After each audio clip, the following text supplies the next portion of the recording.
আসসালামু আলাইকুম চেম্মাস ব্লগছলৈ সকলোকে স্বাগতম জনাইছোঁ। আজি মই আকৌ অন্য এক ভিডিঅ'লৈ আহিছোঁ আৰু এতিয়া মই ৰাতিপুৱা 9:30 হ'ল আৰু জলপান খাই মেলি ঘৰৰ কাম চাম কৰি মেলি একদম আজৰি হৈ লৈছোঁ। গা হাতো ধুই মেলি ল'লোঁ আৰু এতিয়া মই ফাৰ্ষ্টে পিটিককেনে মই অলপ চাৰিআলিৰ পৰা আহিমগৈ। তাৰপিছত আহি মেলি ঈদৰ নাস্তা, যিহেতু ঈদ কাইলৈকে, সেইবাবে আজি ঈদৰ নাস্তা বনাম আৰু মই ভাবিলোঁ ভিডিঅ'টো এতিয়াৰ পৰাই ষ্টাৰ্ট কৰি লওঁ। আজিৰ দিনটোত মই কিনো কৰোঁ তাৰে বোলো আপোনালোকো চাই থাকক, আপোনালোককো দেখুৱাওঁ বোলো অকণমান আজি মই কিনো কৰোঁ, কি নাস্তা বনাওঁ আৰু চাই থাকক তেন্তে ভিডিঅ'টো একদম শেষলৈকে। আৰু মই মানে চাৰিআলিৰ পৰা আহি মেলি নাস্তা বনোৱাত পূৰা লাগি গ'লোঁ। এইফালে কেক বনালোঁ, খজু আৰু এই নিমকি, গোল নিমকিটো এইটো খুৰীয়ে শিকাইছিলে মোক বনাবলৈ আৰু মই আজি ফাৰ্ষ্ট ট্ৰাই কৰিলোঁ আৰু বহুত ধুনীয়া হ'ল।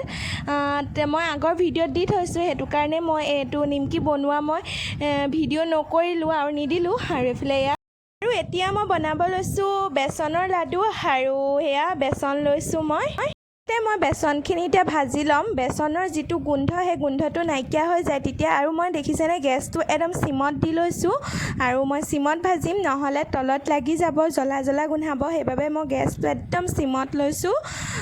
আৰু এইখিনি এতিয়া মই ভাজোঁ, মানে বেচনৰ যিটো গোন্ধ, সেই গোন্ধটো নহালৈকে মই ভাজি থাকিম। মানে গোন্ধটো যেতিয়া নেপাম, মানে গোন্ধি চাব লাগিব আৰু অকণমান খাই চাব লাগিব। কেঁচা কেঁচা লেখীয়া হৈ থাকিলে তেতিয়া আৰু ভাজিব লাগিব।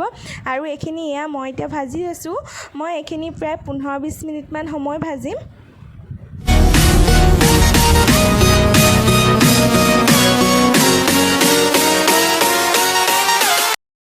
এইখিনি এতিয়া মোৰ এয়া ভজা হৈ গৈছে, সেয়া দেখিছেনে? একদম চিমত ভাজিলে কালাৰটো ধুনীয়াই হৈ থাকে, সেইবাবে চিমত ভাজিব লাগে। এইখিনি ভজা হোৱাৰ পিছত ঠাণ্ডা হোৱাৰ পিছত মই এখন চালনী তেনেকৈ চালি লৈছোঁ। চালি ল'লে তেতিয়া যিটো গোটা থাকে সেই গোটাটো নাইকিয়া হৈ যায়। আৰু এয়া দেখিছেনে মই এনেদৰে চালি লৈছোঁ আৰু মোৰ চলা হৈ গ'ল সেইখিনি বেচনখিনি। আৰু ইয়াত এতিয়া মই এড কৰিম পাউডাৰ গাখীৰ। পাউডাৰ গাখীৰ দিলে খাবলৈ বহুত টেষ্টি হয়, সোৱাদ হয়, সেইবাবে মই পাউডাৰ গাখীৰ ইউজ কৰিছোঁ। প্ৰায় মই ডাঙৰ চামুচে 5-6 চামুচমান দিছোঁ। আৰু মই ইয়াত ব্যৱহাৰ কৰিম সেইটো ডালদা ঘিউ, সৰু 15 টকা লয়। আৰু মই ইয়াত অন্নপূৰ্ণা ঘিউ দিম। ডালদা ঘিউ অলপহে দিম আৰু অন্নপূৰ্ণা ঘিউটো অলপ বেছিকৈ দিম, মানে তেতিয়া খাবলৈ বহুত ধুনীয়া হয় আৰু গোন্ধটো আহে, খাবলৈ বহুত টেষ্টি হয় সেইবাবে। আৰু এইখিনি মই এতিয়া গলাই ল'ম। গলিয়ে আছিলে কিন্তু আৰু অলপ গলাব লাগিব। আৰু মই এইফালে এয়া চেনি দেখিছেনে? চেনি মই মিক্সিত মাৰি ল'লোঁ, গুড়ি কৰি ল'লোঁ। আৰু চেনিটো নিজৰ সোৱাদ অনুযায়ী দি ল'লে হয়। মই আন্দাজ কৰি দিয়া নাই, মই নিজৰ সোৱাদ অনুযায়ীয়ে মই চেনিটো ব্যৱহাৰ কৰোঁ। ইমান বেছিও নিদিওঁ, ইমান কমো নিদিওঁ, নহ'লে আম্মাই খাব নোৱাৰিব সেইবাবে। আৰু এয়া দেখিছেনে মই মানে চেনিখিনি আৰু বেচনখিনি আৰু গাখীৰখিনি মই এতিয়া ভালদৰে এনেদৰে মিক্স কৰি লৈছোঁ ফাৰ্ষ্টে। এয়া হয় ডালদা ঘিউ হয় আৰু ফাৰ্ষ্টে মই ডালদা ঘিউ দি অলপ খচি ল'ম। এয়া দেখিছেনে ডালদা ঘিউ মই কিমান লৈছোঁ। আৰু ঘিউটো ঘপককেনে ঢালিও দিব নালাগে, নহ'লে বেছি ঢিলা হৈ যায়। ঢিলা হৈ গ'লে বস্তুটো ভাঙি যাব, নৰখিব, সেইবাবে মই অলপ অলপ দিহে সানি লৈছোঁ। এয়া দেখিছেনে? আৰু ইয়াত মই এতিয়া অন্নপূৰ্ণা ঘিউ দি দিছোঁ, মানে ডালদা ঘিউ অলপ দিলোঁ আৰু অন্নপূৰ্ণা ঘিউটো অলপ বেছিকৈ দিম, ডালদাটো কমকৈ দিম। অন্নপূৰ্ণাটো ঘিউটো অলপ বেছিকৈ দিলে গোন্ধটো আহিব আৰু খাবলৈ টেষ্টি হ'ব, সেইবাবে মই অন্নপূৰ্ণা ঘিউ বেছিকৈ ইউজ কৰিছোঁ। ইয়াত আপোনালোকে বাটাৰো ইউজ কৰিব পাৰে বা অনিক ঘিউ ইউজ কৰিব পাৰে, কিন্তু অন্নপূৰ্ণা ঘিউ যিটো গোন্ধ সেইটো বেছি ধুনীয়া হয়। আৰু এইফালে এয়া দেখিছেনে খচা হৈ গ'ল আৰু এয়া মোৰ লাডুটো ধুনীয়াকৈ হৈ গৈছে আৰু ৰখি গৈছে।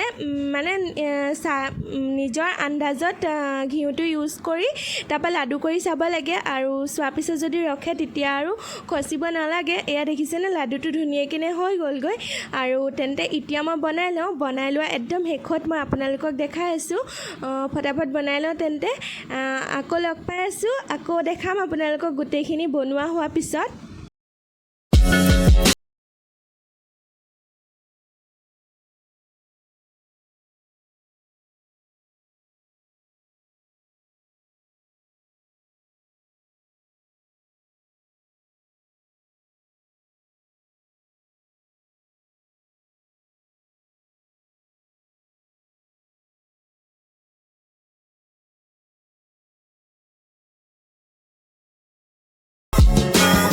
আৰু এয়া এফালে মোৰ একদম ৰেডি হৈ গ'ল লাডু সেয়া দেখিছেনে মোৰ নাস্তা বনোৱা চব হৈ গ'লগৈ এইফালে এয়া লাডু ৰেডি হৈ গ'ল আৰু এতিয়া লাডুখিনি খাবলৈ কেনেকুৱা হয় জনাম বাৰু পিছত মানে কাইলৈকে খাম আৰু যিহেতু ঈদৰ কাৰণে বনাইছোঁ সেইটো কাৰণে ঈদৰ দিনাখন ৰাতিপুৱা নাস্তা খাই মেলি ক'ম আপোনালোকক কেকটো ফাৰ্ষ্টে পাতি লৈছিলোঁ কেকটো হৈ গ'ল হৈ যোৱাৰ পিছত ঠাণ্ডাও হ'ল সেইবাবে মই কেকটো একেবাৰে কাটি মেলি পিচকৈ ভৰাই ল'ম যিহেতু টাইম নাপাম ন পিছত কাটিবলৈ মেলিবলৈ আৰু ৰাতিপুৱা লৰালৰি হ'ব সেইবাবে মই কেকটো কাটি লৈছোঁ সেয়া ভাত পানী খাই মেলি ল'লোঁ ভাত পানী খোৱাৰ পিছতহে মই কেকটো কাটিছোঁ আৰু চাই থাকক তেন্তে ভিডিঅ'টো একদম শেষলৈকে আৰু কিনো কৰোঁ মই কটা হোৱাৰ পিছত মই এতিয়া মাছ ফ্ৰাই কৰি আছোঁ মানে কাইলৈ কাৰণে কাইলৈ ৰাতিপুৱা জলপানৰ কাৰণে আৰু এইফালে এয়া মই মাছ ফ্ৰাই কৰি আছোঁ মানে এতিয়াই চব কৰি মেলি লৈছোঁ দিনত ৰাতি আৰু ঢেৰ কাম ওলাব পাৰে এইফালে এইখিনি মই মাছ ফ্ৰাই কৰি আছোঁ আৰু সেইখিনি কেঁচাকৈ থৈছোঁ এইখিনি পিঁয়াজ দি মানে উতলাম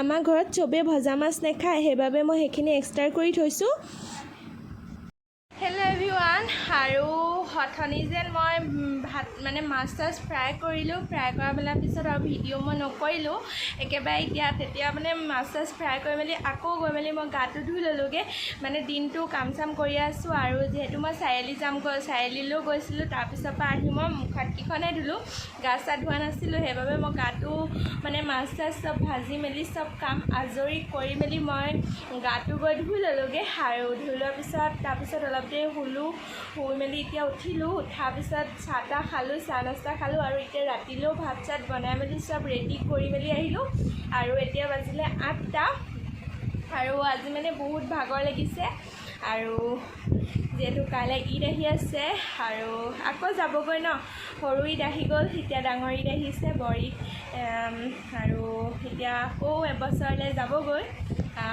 আৰু ঈদ বুলি ক'লে বহুত মনটো ফূৰ্তি লাগে বহুত এক্সাইটেড হৈ থকা লিখীয়া লাগে মানে কেতিয়াকৈ ৰাতিপুৱা হ'ব কেতিয়াকৈ ডাঙৰক তামোল দিম মানে যেতিয়া ঘৰত আছিলোঁ বিয়া নোহোৱাৰ আগত সেইটো এটা বেলেগ এটা লাইফ আছিলে আৰু এতিয়াও বিয়া হোৱাৰ পিছতো এইটো লাইফ বেলেগ আৰু ঘৰলৈ মনত পৰে আৰু কি কৰিব ছোৱালী জীৱনেই সেইটো ঘৰলৈ মনত পৰিনো কি হ'ব আৰু সেইটোতো ভাগ্যৰে লিখন ছোৱালী হৈছোঁ যেতিয়া বিয়া হ'লে সেইখন ঘৰ এৰিবই লাগিব সেইখন ঘৰ মানে কি আলহী ঘৰ বুলি ধৰি এইখন নিজৰ ঘৰ বুলি আঁকোৱালি ল'ব লাগিব আৰু সেইটো কৰিলেহে সংসাৰখন ভালে থাকে আৰু ছোৱালী জীৱনটোৱে সেইটো আৰু সেইটো ভাবিব লাগিব সেইটো ভাবিলেহে তেতিয়া সংসাৰখন ভালদৰে চলি যায় আৰু আজি আৰু ভাবিছোঁ ভিডিঅ'টো আজি ইমানখিনিতে সামৰণি মাৰোঁ ভিডিঅ'টো চাই যদি ভাল লাগিলে প্লিজ লাইক কৰিব কমেণ্ট কৰিব